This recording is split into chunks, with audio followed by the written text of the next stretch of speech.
Hello student, मैं Kamlesh sir आपका अपना यूट्यूब चैनल बायो क्लासेज में स्वागत करता हूं और मैं उम्मीद करता हूं कि आप लोग बहुत अच्छे होंगे। तो आज का बाबू जो टॉपिक है वो है रुधिर का प्लाज्मा। मैं बैक डे यानी कि पिछले क्लास में मैं बता चुका हूं कि रुधिर क्या होता है और ये प्लाज्मा आज मैं बताने वाला हूं, अर्थात मैं कह सकता हूं कि प्लाज्मा रुधिर का भाग होता है। रुधिर को मैं डिवाइड किया था दो भागों में, पहला डिवाइड किया था प्लाज्मा और दूसरा डिवाइड किया था रुधिर। तो आज हम लोगों को स्टडी करना है प्लाज्मा के बारे में। चलिए आप लोगों को हम प्लाज्मा बताते हैं क्या होता है। प्लाज्मा बाबू ये रुधिर का कितना परसेंट भाग गिरता है? तो 55% भाग गिरता है। ब्लड का कितना परसेंट भाग गिरता है?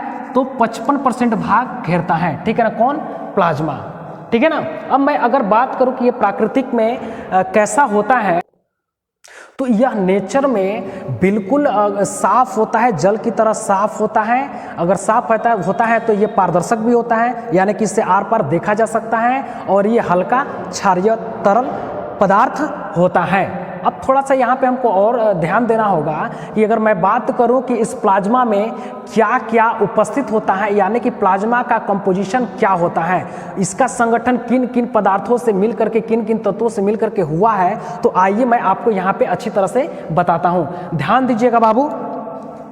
प्लाज्मा जो होता है ना, प्लाज्मा का जो कंपोजिशन होता है वो केवल मैं अगर बात करूँ कि इसमें वाटर की बात करूं तो इसमें वाटर लगभग हमारे ख्याल से 90 से 92% पाया जाता है। और बाकी का जो बाबू 8 से 10% होता है ना, बाकी का जो 8 से जो 10% जो भाग होता है ना बाबू, ये होता है ऑर्गेनिक और इनऑर्गेनिक। ये होता है ऑर्गेनिक और इनऑर्गेनिक। यानी कि सीधे सीधे यहाँ पर ये समझ लेना है कि प्लाज्मा का जो संगठन होता है वो दो भागों से होता है और दोनों भागों के अंतर्गत कौन कौन से मटेरियल्स आते हैं, कौन कौन से तत्व आते हैं, वो चीजें हमको जान लेनी है यहाँ पे। तो यहाँ पे मैं बताया कि केवल वाटर 90 से 92% पाया जाता है, जबकि अकार्बनिक और कार्बनिक पदार्थ यानी कि रसायन पदार्थ जो इसमें डिजल्व होते हैं, जो पाए जाते हैं, जो प्रेजेंस होते हैं, वो 8 से 10% होते हैं। अब मैं आपको बताऊंगा कि ऑर्गेनिक और इनऑर्गेनिक में कौन कौन से पार्ट्स पाए जाते हैं, कौन कौन से तत्व पाए जाते हैं। ठीक है ना। तो आइए मैं आपको बताता हूं इनऑर्गेनिक। तो ध्यान देना होगा बाबू यहाँ पे कि इनऑर्गेनिक में कौन कौन से तत्व पाया जाता है। तो यहाँ पर पाया जाएगा बाबू सोडियम क्लोराइड और सोडियम बाइकार्बोनेट। और मैं बता दूं कि इसके साथ साथ कैल्शियम, मैग्नीशियम, ठीक है ना, कैल्शियम, मैग्नीशियम और पोटेशियम पाया जाता है। अगर मैं बात करूं कि इसमें और भी तत्व पाए जाते हैं तो क्या क्या पाए जाते हैं, तो सल्फेट, ठीक है ना, फास्फेट और बाइकार्बोनेट, इसके साथ साथ आयोडाइड भी उपस्थित होता है।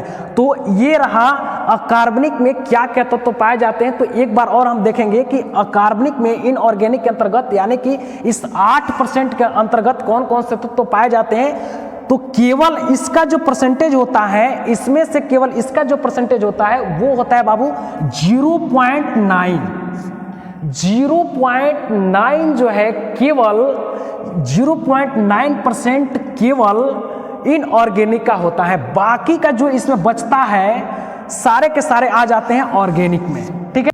तो इसके अंतर्गत कौन कौन से तत्व आते हैं आइए मैं आपको समझाता हूं। ठीक है ना।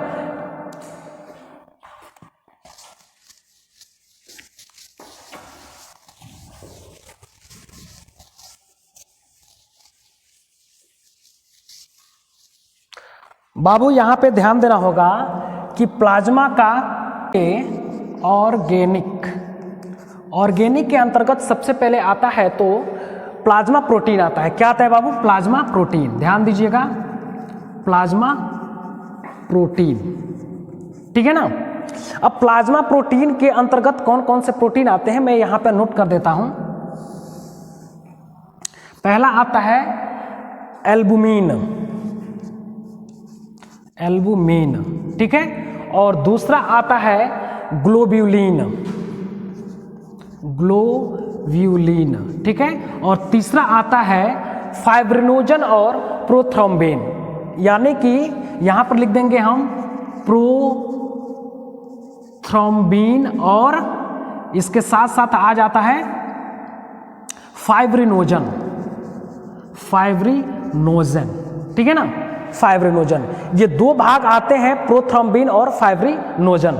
ये एक साथ रहते हैं, मैं बताऊंगा कि क्यों एक साथ रहते हैं। सबसे पहले हम जानते हैं कि एल्बुलिन क्या होता है, ठीक है ना। एल्बुलिन के बारे में जानेंगे, ठीक है ना, कि क्या होता है। ध्यान दीजिए बाबू, इसका संश्लेषण जो है यकृत करता है। इसका सिंथेसिस कहाँ कराया जाता है? इसका सिंथेसिस यकृत में, यानी कि लीवर में कराया जाता है। कहाँ कराया जाता है बाबू? लीवर में कराया जाता है। ये केवल उतना ही कार्य करता है। इसका कार्य क्या होता है कि यह वाहिनियों में रुधिर जब प्रवाहित होती है ना, उसमें प्रासरण दाब को बनाए रखता है, उसमें प्रासरण दाब को बनाए रखता है और इसके साथ साथ अनेक पदार्थों का संवहन का भी कार्य करता है, ठीक है ना। आई होप कि आप लोगों को ये चीज समझ में आ गया होगा। आगे मैं बताता हूं कि ग्लोब्यूलिन क्या होता है, ठीक है ना। तो बाबू, इसका संश्लेषण यकृत और लसिका में किया जाता है। किसमें किया जाता है इसका संश्लेषण? लीवर में और लिम्फ कोशिकाओं में। लिम्फ जो है सेल्स में इसका संश्लेषण किया जाता है। अब आप पूछेंगे कि लिम्फ क्या होता है, तो बाबू, जिस तरह से रुधिर वाहिनियां हमारे शरीर में फैली होती हैं, तंत्रिका तंत्र फैला होता है, उसी तरह से लिम्फ भी हमारे शरीर में नलिकाओं के रूप में फैली होती हैं, जो अगल बगल के अपने साइड के ऊतकों से वैज पदार्थ लेकर के और अपने इसके अंदर नोड पाए जाते हैं और उसको क्या करते हैं, उस पदार्थों को रिफाइंड कर देती है और रिफाइंड करके फिर से उसको ऊतकों में और कोशिकाओं में भेज देती है। जहां जहां जरूरत हो तो वहां पे भेज देती है। तो यहाँ पे मैं बताऊं कि हमारे शरीर में उपस्थित जो लिम्फ जो सेल्स होता है, हाँ, तो लिम्फ और लीवर दोनों मिल करके और ग्लोब्यूलिन का सेक्रेशन करती हैं, ठीक है ना। अब ग्लोब्यूलिन का कार्य क्या होता है बाबू, तो ये थोड़ा सा यहाँ पे ध्यान देना कि इसका कार्य क्या होता है कि ये अनेक पदार्थों का परिवहन भी कराती है और इसके साथ साथ हमारे रुधिर में जो हानिकारक जो पदार्थ होते हैं, उनको, विषैले जो पदार्थ होते हैं, उनको और बाहर से आए रोगाणु विषाणु, ठीक है ना, उनको नष्ट करने का कार्य करती है ये ग्लोब्यूलिन, ठीक। तो बाबू, अब मैं आपको बताऊंगा कि प्रोथ्रोम्बिन और फाइब्रिनोजन क्या होता है। तो ध्यान दीजिएगा, इसका भी सेक्रेशन जो है हमारे यकृत ही करता है, लीवर ही करता है। इसका भी सेक्रेशन कौन करता है बाबू? तो लीवर ही करता है। इन दोनों का सेक्रेशन लीवर करता है, इसीलिए दोनों प्रोटीन्स को एक साथ रखा गया, प्रोथ्रोम्बिन और फाइब्रिनोजन को। लेकिन इसका कार्य क्या होता है? इसका कार्य बहुत ही अच्छा और मुख्य कार्य इसका होता है, रुधिर को थक्का करने का कार्य करती हैं। जब भी हमारे शरीर से रुधिर का स्राव होने लगता है या कहीं कट फट जाता है, तो यहीं पे ये प्रोथ्रोम्बिन और फाइब्रिनोजन वहां पे जा करके और रुधिर को थक्का बनाने का कार्य करती हैं। जालिनुमा बताया कि प्रोथ्रोम्बिन और फाइब्रिनोजन का कार्य और ये क्या होता है, ठीक है ना। अब थोड़ा सा और ध्यान देंगे बाबू कि जो प्लाज्मा होता है, तो मैं बताया कि प्लाज्मा में ऑर्गेनिक में सबसे पहले आ गया प्लाज्मा प्रोटीन, इसका तो मैंने स्टडी कर लिया। लेकिन अब बताएंगे कि इनऑर्गेनिक के बाद भी इनऑर्गेनिक में और कौन कौन से पदार्थ आते हैं। तो इनऑर्गेनिक में बाबू कुछ पचे हुए पोषक पदार्थ आते हैं, जो हम भोजन करते हैं तो उससे पचा हुआ जो पोषक तत्व होता है, जैसे ग्लूकोज, अमीनो अम्ल, वसीय अम्ल और ग्लिसरॉल और कोलेस्ट्रॉल, फास्फोलिपिड, कुछ विटामिन भी पाए जाते हैं। इसके साथ साथ मैं बता दूं कि इसमें जो है इनऑर्गेनिक के अंतर्गत कुछ ऐसे पदार्थ आता है जैसे कि म्यूकोपॉलीसैकेराइड। यह एक प्रकार का म्यूकस होता है और यह म्यूकस क्या कार्य करता है कि इसको हिपेरिन के नाम से भी जानते हैं। हिपेरिन किस नाम से जानते हैं बाबू? हिपेरिन।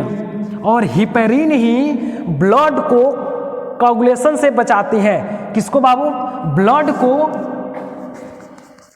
को कोगुलेशन से बचाती है, यानी कि थक्का जमने से बचाती हैं। ये इसका कार्य होता है कि रुधिर वाहिनियों में जब रुधिर बह रहा होता है, उस समय इसका कार्य होता है, हिपेरिन का कार्य होता है कि उसको रुधिर थक्का जमने से बचाती हैं, रोकती हैं, ठीक है ना। अब मैं इसके साथ साथ बता रहा हूं कि और भी इनऑर्गेनिक के अंतर्गत कुछ पदार्थ या तत्व आते हैं, तो वो होते हैं बाबू गैसें।